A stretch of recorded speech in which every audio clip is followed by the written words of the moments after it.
خواتین و حضرات ناظرین السلام علیکم. میں ہوں آپ کا ہوسٹ صاحب زاہد خان. یہ دوسرا پروگرام ہے کھری کھری گفتگو کا. میرے ساتھ میرے مہمان رانا ابرار حسین ہیں جو کسی تعارف کے محتاج نہیں ہے. یہ جاپان میں مسلم لیگ نون کے ممتاز رہنما بھی ہیں. اس کے علاوہ آل راجپوت آرگنائزیشن انٹرنیشنل کے صدر بھی ہیں. پچھلے پروگرام میں ہم نے رانا صاحب سے بڑی اچھی گفتگو کی. اس کی کچھ مقاصد تھے. سب سے پہلا مقصد جو تھا ہمارا وہ رویت ہلال کمیٹی کا تھا. اللہ کی شکر سے کافی حد تک بہتر ہو گیا ہے. دوسرا مسئلہ یہاں پہ اتحاد و یکجہتی کا تھا. وہ بھی اس سلسلے میں ہماری گفتگو جاری رہے گی. آج کا پروگرام ہم اس سلسلے سے شروع کریں گے کہ جہاں سے جو اتحاد اور یکجہتی ہے ہماری وہ کیوں نہیں ہو سکی. وہ میں رانا ابرار صاحب کا اس پروگرام میں خوش آمدید کہتا ہوں. رانا ابرار صاحب آپ کا بہت بہت شکریہ کہ آپ آئے ہمارے پروگرام میں. رانا ابرار صاحب پچھلے پروگرام میں ہم نے آپ سے گفتگو کی تھی کہ یہاں پر مختلف جماعتوں کی دھڑا بندیاں ہیں. آیا کہ یہ دھڑا بندیاں ختم ہو سکتی ہیں یا نہیں ہو سکتی. اسی طرح مسلم لیگ نون میں بھی دھڑا بندی ہے. آپ نے بڑی اچھی باتیں کی, بڑی دلچسپ گفتگو تھی, لوگوں نے اس کو پسند بھی کیا.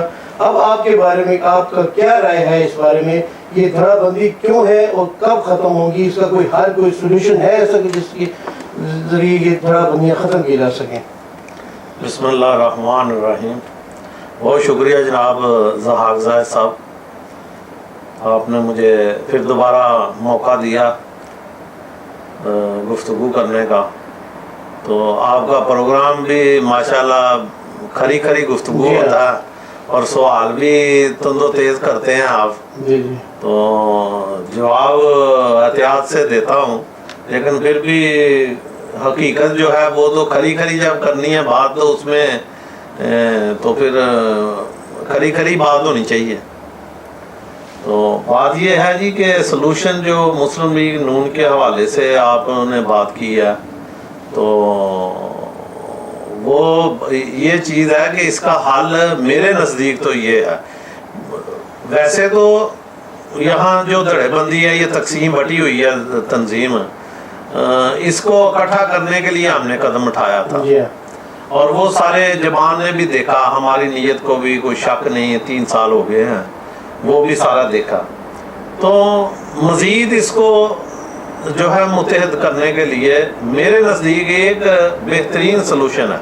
اچھا. اور وہ وقت کی بھی ضرورت ہے اور حالات و واقعات بھی تبدیل ہو چکے ہیں.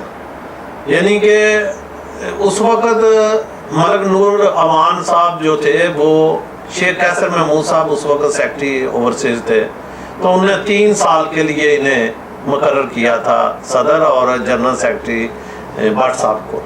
اور وہ 3 سال جو ہیں وہ ستمبر کے جو پیریڈ یہ گزر چکا ہے, ان کا جو وقت تھا وہ گزر چکا ہے, اس سے کافی منتھ جو ہے اوور ہو چکے ہیں.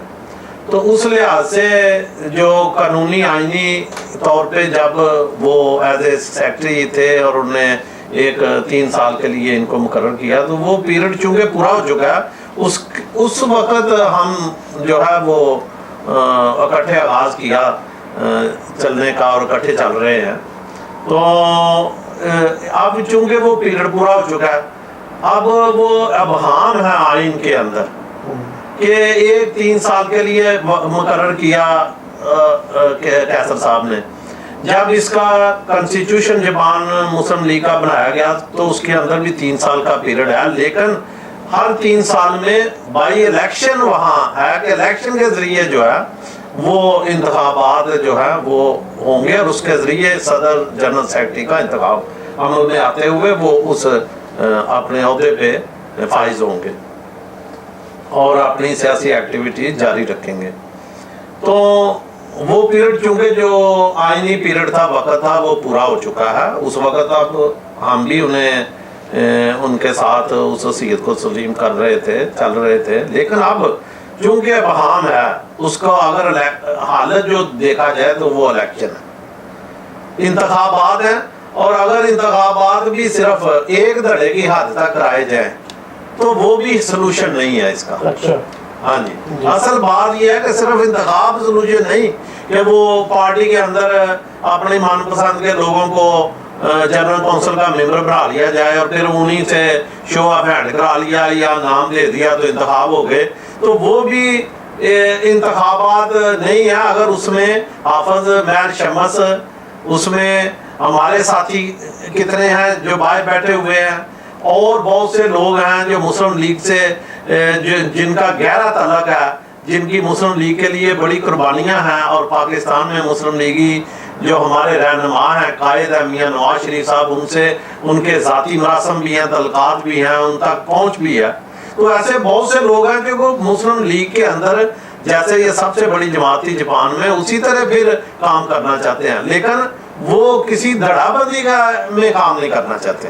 وہ یہ چاہتے ہیں کہ یا تو جس طرح ہم نے قدم اٹھایا اور دھڑے بندی کا خاتمے کا اعلان کیا، اسی طرح سب اپنا اعلان کر دے، دونوں دھڑے کہ ہم آج سے ختم کرتے ہیں، اور یہ تینوں ایک جگہ بیٹھ کے تو پھر اس کے اندر جو یہ جنرل کونسل مقرر کی جائے، اور اس میں بھی بغض رہا ہو، جتنے لوگ حافظ مہر شمس کے گروپ کے لوگ ہیں ان کو بھی اس کے اندر جنرل کونسل میں شامل کیا جائے، جتنے ہمارے دھڑے کے لوگ تھے ان کو بھی جنرل کونسل کے اندر شامل کیا جائے، اور جو پہلے اس دھڑے میں چل رہے تھے اس کو بھی شامل کیا جائے۔ تو پھر وہ اس میں یہ نہیں ہونا چاہیے کہ اس کا شامل کرنے کا فیصلہ کون کرے گا جی، یہ نہیں، جو بھی مسلم لیگی ہے دوسرے دھڑوں کے اندر ان کا ایک پارٹیسپیٹ رہا ہے، اور ان کی جنرل کونسل کے بھی اور ان کی مرکزی باڈی کے بھی عہدیدار ہیں، وہ سب جنرل کونسل میں شامل کیے جائیں، ان سب کے ووٹ ہونے چاہیے، چاہے وہ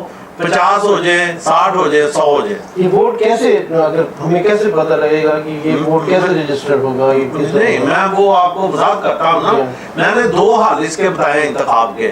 ایک تو انتخاب کا یہ حل بتایا ہے کہ اس میں تینوں دھڑے جو تھے ان کے عہدیدار جتنے تھے وہ جنرل کونسل میں شامل کر کے، اور یہ نہیں ہو سکتا کہ اس کو رکھنا ہے اس کو نہیں رکھنا، یہ آدمی غلط ہے یہ ٹھیک ہے، یہ ہمارے خلاف بولتا رہا یہ خلاف نہیں بولتا رہا۔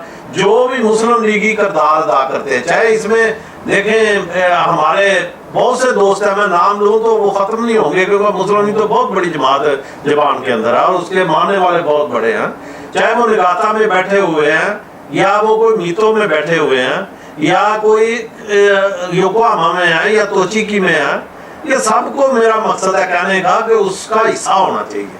یہ تو جو ہے جو چل رہی ہے ان کو چاہیے نا کہ وہ نہیں، یہ میں یہی تو کہہ رہا ہوں، آپ نے حال پوچھا مجھ سے، میں بتا رہا ہوں۔ اب جو لوگ ان کی تو حیثیت وہ تو تب کریں اگر ان کی آئینی حیثیت ہے، آئینی حیثیت تو 3 سال کی ختم ہو چکی، اور سب اب کارکن ہیں۔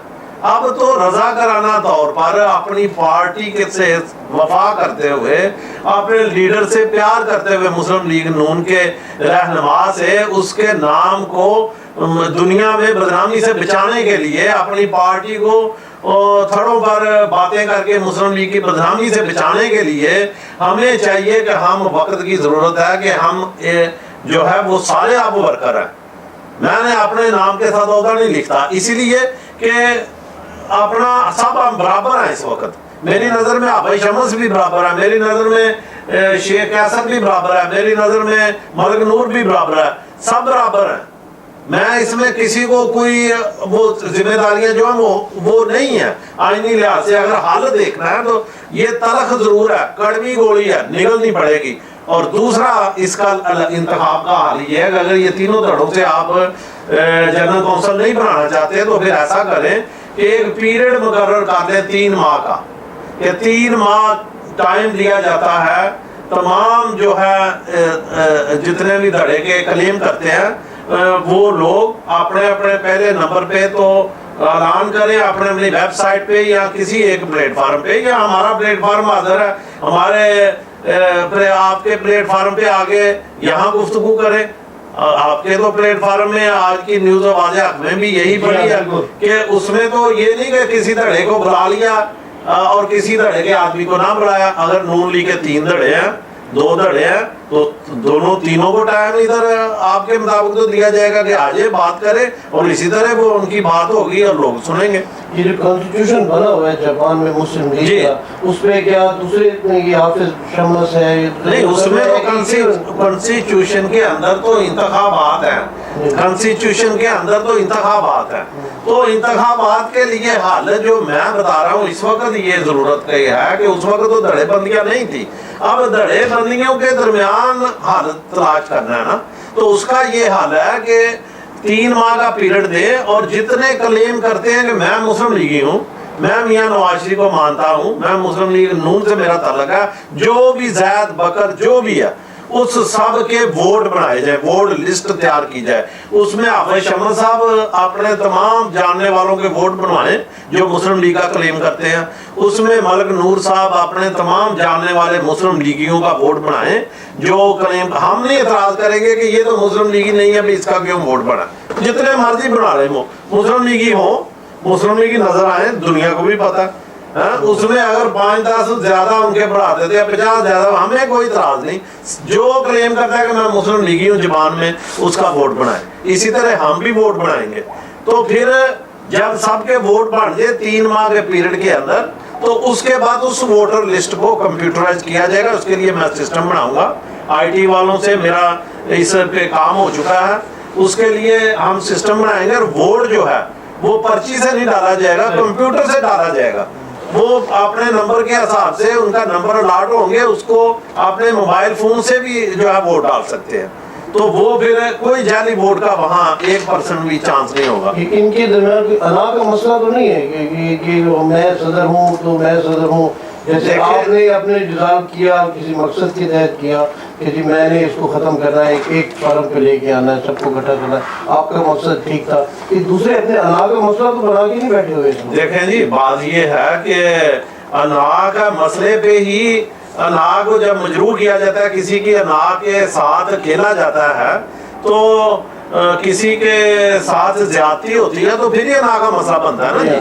تو جب اب حال سوچنا ہے، انا بہت کھیل لی ہم نے، انا بہت کھیل لیا ہم نے، اور لڑائیاں جھگڑے بھی کر رہے ہیں، بیان بازی بھی کر لی، سب کچھ ہو گیا. اب آپ حال پوچھ رہے تھے، میں پھر ان کو انا کی طرف، اسی لیے تو انا کے جب ایک ہی صدر ہوگا، سب کو ٹائم دیا جائے، ووٹ لسٹ بن جائے، انتخابات پہ کھڑے ہو جائیں، ہم بھی کھڑے ہو جاتے ہیں، وہ بھی کھڑے ہو جائیں، سب کھڑے ہو جائیں. جس کو ووٹ اکثریت سے مل کے صدر منتخب ہو جائے گا وہ باقاعدہ صدر ہوگا، کوئی تیسرا دعویٰ نہیں کرے گا. اس کے علاوہ تو حال یہی نہ کیا گیا تو یہی کچھ رہنا ہے کہ آج 2 دھڑے ہیں، ایک دھڑا ہم نے ختم کیا، ہمارے لوگ پھر جو ہے سب تنگ پڑے ہوئے ہیں، پھر تیسرا کوئی بن جائے گا دھڑا، چوتھا بن جائے گا دھڑا. تو پھر وہی کام شروع، کیونکہ جب کوئی باہر سے سربراہ آئے گا یا پارٹی کا لیڈر آئے گا تو وہ سب کو ہی ملے گا، اس کے لیے سارے مسلم لیگی ہیں. تو پھر یہ مقصد کوئی نہیں، تصویریں بنانی ہوتی ہیں، وہاں جا کے میں بھی بنا لیتا ہوں، وہ بھی بنا لیتے ہیں. ناظرین، رانا صاحب سے بڑی دلچسپ گفتگو ہو رہی ہے. رانا صاحب نے کہا ہے اس دھڑا بندی کا صرف ایک ہی حل ہے کہ وہ فیئر طریقے سے الیکشن ہو چاہیے. ابھی ہم وقفے پہ جاتے ہیں، وقفے کے بعد دوبارہ ہم رانا صاحب سے بات کریں گے.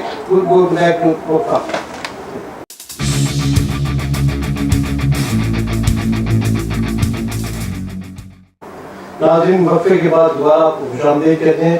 رانا صاحب نے دھڑا بندیوں کے متعلق ایک بات کی کہ الیکشن ہونے چاہیے، بڑے فیئر الیکشن ہونے چاہیے، وہ اپنی خدمات بھی پیش کریں گے. یہ ان کی بڑی مہربانی کہ انہوں نے کہا کہ دھڑا بندی اس صورت میں ختم ہوگی جب ہم فیئر طریقے سے الیکشن کروائیں گے. رانا صاحب، میرا آپ سے ایک دوسرا سوال یہ ہے کہ پچھلے دنوں ایمبیسی آف پاکستان نے، Japan embassy of Pakistan, Japan میں ہے ایمبیسی، انہوں نے پاکستانی کمیونٹی کو ایک دعوت دی کہ وہ یہاں پر ایک سکول بنانا چاہتے ہیں.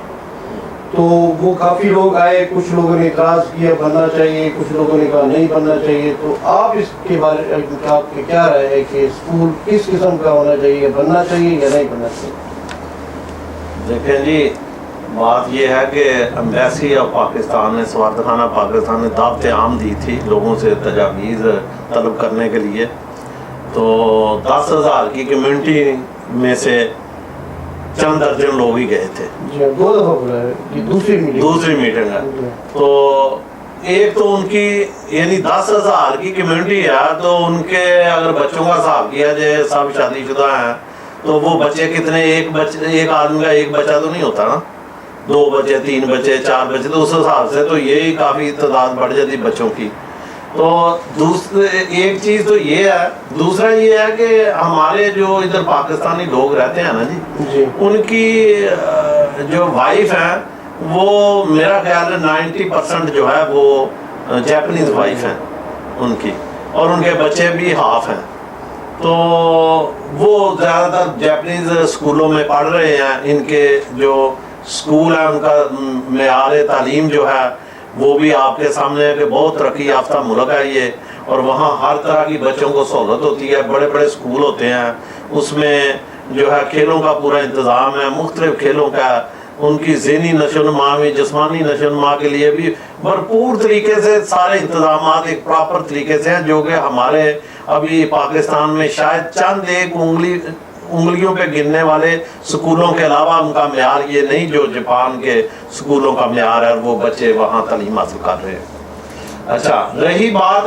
کہ اس دن ایمبیسی نے بلایا یہاں اور سکول کی بات کی، تو سکول میں جو بغیر نتیجے کے وہ میٹنگ ختم ہو گئی۔ پہلی میٹنگ میں نتیجہ کوئی نہیں نکلا، دوسری میں بھی کوئی نہیں رزلٹ نکلا، اور یہ تیسری کر لیں اور پھر 60ویں کر لیں، اس کا نتیجہ 0 ہے، کیونکہ یہ قابل عمل منصوبہ ہی نہیں ہے۔ میں تو بالکل اس لحاظ سے اس کے حق میں نہیں ہوں کہ تعلیم نہیں ہونی چاہیے، تعلیم ہونی چاہیے، تعلیم دی جانی چاہیے پاکستانی بچوں کے لیے، پاکستان کے جو اردو کی تعلیم ہے وہ دی جانی چاہیے، میں اس کے حق میں ہوں، لیکن یہ قابل عمل نہیں ہے، اس لیے میں یہ بات کہہ رہا ہوں کہ یہ اسکول والا معاملہ یہاں نہیں چلے گا۔ اور وہ قابل عمل کس طرح نہیں ہے، میں ایسے کہہ دیا قابل عمل نہیں ہے تو وہ قابل عمل نہیں ہے تو نہیں، وجہ بھی تو ہونی چاہیے نا۔ تو میرے نزدیک وجہ یہ ہے کہ ہماری جو پاکستانی کمیونٹی ہے نا وہ زاہد صاحب تقسیم ہے پورے جاپان کے اندر، 10,000 کی کمیونٹی، مختلف، بعض لوگ نگاتا میں رہتے ہیں، یہاں سے 300 کلومیٹر ہے سفر، بعض لوگ تو یاما میں رہتے ہیں، وہاں گاڑیوں کا کام تھا، جہاں جہاں گاڑیوں کو شپ لگتے ہیں وہاں یوکوہاما ہے، وہاں گاڑیوں کام کرتے ہیں، تو وہاں نزدیک ہے تو وہاں بہت سے لوگ رہتے ہیں۔ سائتاما میں کچھ لوگ، کوئی 2,000 کے قریب ہیں، یہ ٹوکیو میں لوگ رہتے ہیں، یہاں توچیکی میں رہتے ہیں، آگے فوکوشیما میں رہتے ہیں، آگے چلے جائیں آپ شیزوکا میں رہتے ہیں، ادھر پورے یعنی کہ جاپان کے اندر لوگ پھیلے ہوئے ہیں۔ تو اپنے ہی شہر میں ٹوکیو کے اندر ہی ہمیں کوئی ایمبیسی کا پروگرام کرایا ایمبیسی نے، تو وہاں تجویز دینے کے لیے لوگ جو ہیں وہ 40 سے 50 مشکل گئے ہیں، ہاں جی۔ تو یہ اپنے بچوں کو اگر ٹوکیو کے اندر یہ اسکول بنانا چاہتے ہیں یا یاشیو کے اندر، یہ پہلے یہ بھی بتائیں بنائیں گے کہاں یہ اسکول؟ وہ یہ کہہ رہے تھے کہ جہاں پاکستانی کمیونٹی زیادہ ہوگی وہاں پہ بنائیں۔ میں عرض یہی کرتا ہوں نا جی، اگر ان کے نزدیک جو ان کے نزدیک ہوں گے لوگ تجاویز دینے والے، اگر وہ یہ تجویز دیتے تھے کہ جی سائتاما میں بنا دیں جی، یہاں زیادہ ہیں جی تاکہ ہمارے بچوں کو کوئی ایڈوانٹیج ہو جائے، تو سائتاما کہنے بھی چھوٹا سا کہنا نہیں ہے، ایک کھاوا کوئی سے لے کے آپ یوکوہاما کے ساتھ جا کے ملتا ہے، وہاں کے بچے نے پڑھنا ہے اس اسکول میں سائتاما میں، تو یاشیو آنا ہے تو کتنے گھنٹے لگیں گے؟ یہ تقریباً وہ کہہ رہے تھے ایک صاحب وہاں پہ کہ 30 سال سے کوشش ہو رہی ہے اسکول کی وہاں پہ، لیکن ابھی تک رزلٹ نہیں ہے، لیکن اس دفعہ کچھ زیادہ کوشش ہو رہی ہے۔ کیا کسی ایمبیسی پر یا کسی طرح کوئی دباؤ تو نہیں ہے حکومت آف پاکستان کی طرف سے؟ وہ میں عرض کرتا ہوں کہ رزلٹ ایک آیا نا جی اس میٹنگ میں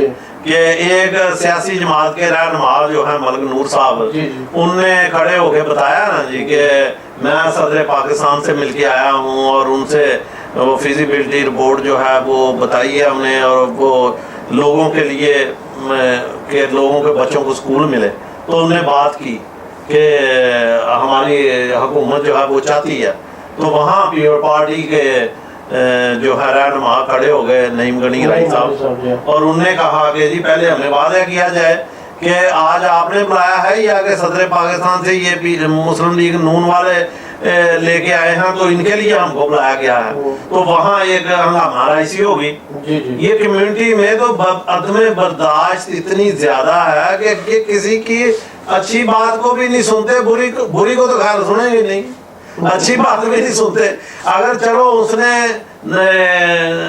وہ نمبر اپنے بڑھانے کی کوشش کی بھی ہے تو بھائی سن لو، کوئی بات نہیں، برداشت کر لو، کوئی ارجن نے بات کر دی، بعد میں ایمبیسی وضاحت کر دے گی کہ یہ کام کیا ہوا۔ لیکن پتہ نہیں کیا وجہ ہے کہ ملک صاحب جب بھی ایمبیسی میں جاتے ہیں ہنگامہ ہو جاتا ہے یا لڑائی ہو جاتی ہے۔ اچھا، وہ ان کو بھی دیکھنا چاہیے، ماحول کے مطابق بات کرنی چاہیے۔ ہماری پارٹی کے چونکہ وہ رہنما ہیں تو انہیں ماحول کو دیکھ کے بات کرنی چاہیے۔ اور ایسی آج کل دنیا بہت لائق اور قابل ہے اور اس ملک میں رہتی ہے، سب کو پتہ ہے حقائق کیا ہے حقائق نہیں۔ کوئی آدمی کہے کہ میں کسی کو بیوقوف بنا لوں تو کوئی آدمی بیوقوف نہیں بنتا، کوئی آدمی نہ بنے گا، سب کو پتہ ہے حقائق کیا ہے۔ تو بات یہ ہے کہ جی اگر دیکھا جائے، اگر کسی کا بھلا کرنا ہے نا، اسکول چونکہ لوگ پہلے میں آپ نے ادھر سے ہٹا دیا مجھے کہ تقسیم ہے مختلف علاقوں میں، تو اپنے بچوں کو وہاں کوئی پک اینڈ ڈراپ نہیں کر سکتا کہ بچوں کو سائتامہ کے شہر بھی کافی پھیلے ہوئے ہیں، اس کے بھی سارے بچے اسکول میں نہیں آ سکتے۔ تو جب گنتی کی جائے گی تو وہ چند 40 بچے، 50 بچے، 60 بچے ایسے ہی ہوگی گنتی، تو 50 60 یا 100 بچے ہی ہو جائے۔ چلے میں یہ کہتا ہوں کہ 100 بچے کی خاطر کتنے پیسے لگیں گے جی اس سکول کی بلڈنگ کے لیے، عمارت کے لیے؟ وہ تو لاکھوں روپے تو نہیں، کروڑوں روپے لگیں گے اس پہ۔ کروڑوں روپے صرف 100 یا 50 بچوں کے لیے لگانا، اور باقی سارے جو بچے ہیں وہ پاکستانیوں کے نہیں، وہ رینٹ پہ بھی بلڈنگ دے سکتے ہیں، اس طریقے سے کچھ سلسلہ بن سکتا ہے۔ نہیں تو ابھی انہوں نے بتایا کہ ہم رینٹ پہ، انہوں نے یہ کہا تھا کہ بھائی جو ہے نا کوئی سلسلہ اس طرح بنا جائے کہ کوئی شیئرز لے لیں اس کے، کچھ اس طریقے سے کر لیں تاکہ یہ اسکول کون شیئر لے گا بھائی؟ یہاں بات تو برداشت نہیں کرتے، شیئر دوسرے کا کیسے برداشت ہوگا؟ مسلم لیگ والے شیئر لیں گے تو پی او پارٹی والے برداشت کریں گے، تو پی او پارٹی والے لیں گے تو ایم کیو ایم والے برداشت کریں گے، وہی مسئلہ وہی تو پاکستان ایسوسی ایشن والے ہمارے جناب ملک حبیب الرحمان صاحب رجسٹرڈ صدر وہ سیکرٹری ہیں، وہ برداشت کریں گے۔ اگر بیلن صاحب وہاں آتے ہیں تو وہ کیا الطاف غبار برداشت کریں گے؟ تو بھائی پھر یہ شیروں کے میں ہوگا کہ میرا بھی شیر ہے، میرا بھی شیر ہے، تو پھر وہ شیر ہی نکلیں گے وہاں۔ میں سیدھی بات کرتا ہوں، جو صاحب ہے یہ اس لیے قابل عمل نہیں ہے منصوبہ۔ اس منصوبے کو ایسے ہی سمجھ لے جیسے ایمبیسی نے الیکشن کرانے کا شوشہ چھوڑا تھا۔ اس بار ایمبیسی علی جوید صاحب سے ریکویسٹ ہے، میری ہاتھ باندھ کے ریکویسٹ ہے کہ جناب آپ اس کمیونٹی کے ہاتھ پہ رحم کھائیں، انہیں سکول خود ہی بنانے دیں۔ ان میں بہت سے لوگ ہیں جو یہ قابلیت رکھتے ہیں اور جوش رکھتے ہیں، اور چھوٹے چھوٹے سکول چل بھی رہے ہیں۔ تو یہ ایسے ہی لوگ جن کو اس سے تعلیم سے محبت ہے، پیار ہے، وہ اپنے اپنے سکول اپنے اپنے علاقوں میں بنائیں گے، اور جن کو یا مدرسوں کے اندر بچوں کو تعلیم دی جا رہی ہے تھوڑی بہت، یا کوئی لینے جا رہا ہے تو وہ اپنی مرضی سے تو وہی جائے گا، دوسرے کوئی یہاں ماحول نہیں۔ جن نے پڑھانے ہیں بچے انہیں اپنے بچوں کو چھوٹے چھوٹوں کو پاکستان بھیجا ہوا ہے اور وہاں پڑھ رہے ہیں، ان کی مائیں ان کے ساتھ ہیں، وہ ان کو باقاعدہ تعلیم بھی دے رہی ہیں، اور وہ ماشاءاللہ اردو بھی سیکھ رہے ہیں، پنجابی بھی بول رہے ہیں، اور پاکستان میں جو ہو رہا ہے اس کا کلچر بھی سمجھ رہے ہیں وہ بڑی اچھی طرح۔ تو چیز یہ ہے میرے جناب زاہد خان صاحب، سکول کی میں مخالفت کرتا ہوں اس لیے کہ یہ قابل عمل نہیں ہے۔ سکول بنانے پہ میں مخالفت نہیں کرتا، تعلیم بچوں کو نہ دی جائے اس کی مخالفت نہیں ہے۔ اس کے لیے اگر قابل عمل منصوبہ ہو تو سب سے پہلے رانا ابراز جو ہے وہ حاضر ہوگا وہاں کہ یہ منصوبہ مجھے قابل عمل نظر آ رہا ہے۔ کوئی کمیونٹی سینٹر وغیرہ کوئی آپ اس قسم کی تجویز؟ وہ میں آپ کو اب یہ کہنا چاہتا ہوں، ایک دن پتہ نہیں کہاں بیٹھے ہوئے تھے ہمارے آل راجپوت آرگنائزیشن انٹرنیشنل کے پروگرام میں بھی یہ بات کی تھی کہ ہمارے اگر ان نے نیکی کرنی ہے نا تو ہمارے لوگوں کو بچوں کے لیے، اب بچے جوان ہو گئے ہیں، ان کی شادیاں بیاہ ہو رہے ہیں، سب کے بچے جوان ہو گئے جو پرانے آئے ہوئے تھے، تو وہ شادی بیاہ کے لیے ہم لوگ پاکستانی فوڈ کھرے وغیرہ کھاتے ہیں، تو ان کی ایک خاص جو ہمارے مسالہ جات ہیں ان کی ایک سمیل ہوتی ہے۔ وہ سمیل ہمیں تو بہت اچھی لگتی ہے کہ کسی گھر میں بریانی بن لی تو لونگ کی خوشبو آ گئی یا چاولوں کی، تو ہمیں تو بھوک لگ جاتی ہے. لیکن جیپنیز کو ہماری وہ اسمیل ایسے ہی ہے جیسے ان کے کھانے بعد پکے تو اس میں سوس پڑا ہو کوئی چیزیں ہو تو ہم کہتے ہیں یار بڑی بدبو آ رہی ہے. وہ بدبو نہیں ہوتی ان کے لیے, وہ ہی وہ ان کو کشش کا باعث ہے, ان کے کھانے لذیذ ہے. ہمیں ہمارے کھانے, ہمارے زبان, ہمارے وہ مرچی مسالہ نہ کھائیں تو تیکھی زبان ہے ہماری, وہ تیکھی نہیں ہوتی. ہاں جی, تو اس لیے ہم تو مرچ مسالے والے کھاتے ہیں. تو کوئی شادی حال جو ہے وہ کھڑے اپنے حالوں کے اندر ہمیں جگہ نہیں دیتا. ہمارے بچوں کی شادی بیاہ پارٹیوں کے لیے جاپان کا کوئی شادی حال جو ہے وہ کھڑے نہیں بناتا, اور نہ وہ کھڑے پکانے دیتا ہے نہ وہ کھلانے دیتا ہے. تو پیچھے چند ہفتے پہلے میں گیا تھا, جناب وہی صاحب نے بھی ایک فنکشن کیا تھا ٹوکیو میں جی, تو ان کو بھی بڑی مشکل سے میرا خیال کو 50 آدمی 60 آدمی کے لیے وہ جگہ دی تھی. انہوں نے بہت تنگ جگہ تھی, بڑی مشکل سے وہاں ایک پاکستانی ٹوکیو کے معروف ریسٹورنٹ کا کھانا وہاں لایا گیا تو کھلایا گیا لوگوں کو. لیکن اگر ہم کمیونٹی سینٹر بنا دیں ہمیں ایمبیسی آف پاکستان, اور اس میں جگہ بھی سستی مل جاتی ہیں کہ ضروری نہیں ٹوکیو کے اندر بنایا جائے کمیونٹی سینٹر. کمیونٹی سینٹر کسی بھی اس کے مضافات کے علاقے میں سستی جگہ میں بنایا جائے, یا کوئی بنا بنایا شادی حال اگر فلاپ ہے تو وہ خرید لیا جائے. تو اس کے اندر ہم لوگوں کو ایک خاص سی فیس جو اس کے اخراجات بھی پورے کرے, سٹاف کے پیسے پورے کرے, وہ رکھ دیے جائیں تو لوگ اپنی شادی بیاہ بھی وہاں کریں. اس کے علاوہ جو اپنی پارٹیاں ہیں, بچوں کی سالگرہ پارٹیاں ہیں, یا کوئی چھوٹے چھوٹے پروگرام ہیں, بچوں کے تعلیمی پروگرام ہیں, یا بچوں کو مذہبی انٹروڈیوس ایک دوسرے سے کمیونٹی کا انٹروڈیوس کروانا ہے, آپس میں گل مل جائیں, جیسے یورپ میں, امریکہ میں ہے, انگلینڈ میں ہے, مختلف ملکوں میں ہیں کمیونٹی سینٹر. تو وہ آپس میں ساری کمیونٹی ملے جلے گل مل کے گپ شپ کرے, اس کے لیے وہ ماحول ہو. تو یہ ہونا چاہیے. کمیونٹی سینٹر کی اشد ضرورت ہے, اور یہ قابل عمل بھی ہے. اس میں نہ ٹیچروں کی ضرورت ہے, نہ اس میں لازمی کہ وہاں بچے ہوں, ڈیلی آنا ہے, جب کسی نے فنکشن کرنا ہوگا وہ کر لیں گے. کمیونٹی سینٹر اگر ایمبیسی آف پاکستان بنا دے اس وقت فوری طور پر, تو یہ 1 سال باقی ہمارے فاروق عامل صاحب ایمبیسڈر آف پاکستان کا ہے, اس میں یہ کام کر دیں. میں جانتا ہوں ان کے ساتھ مختلف ٹائم پہ وقت ملتا ہے تو گفتگو ہوتی ہے. بہت نرم لہجے کے, بہت سلجھے ہوئے, اور بہت ہی جو ہے کوآپریٹو انسان ہے. اور اس کے علاوہ ان کے دل میں پاکستان کی محبت ہے اور پاکستانیوں کے لیے پیار ہے.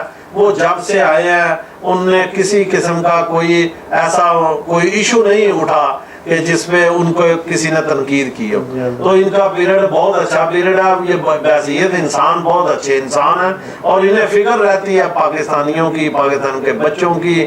اسکولوں میں جاتے ہیں, بہت سے پروگراموں میں بچوں کے جاتے ہیں, دور دور کے سفر کرتے ہیں. تو یہ بہت مثبت انسان ہے. اگر ان کے ہوتے ہوئے کسی نے فائدہ اٹھانا ہے تو ان کے, میں آپ کے میڈیا کے ذریعے یہ گوش گزار کرنا چاہتا ہوں کہ جناب فاروق عامل صاحب جو ہیں وہ ایک کمیونٹی سینٹر ہمیں بنا دے دیں, تو یہ بہت بڑی نیکی ہوگی.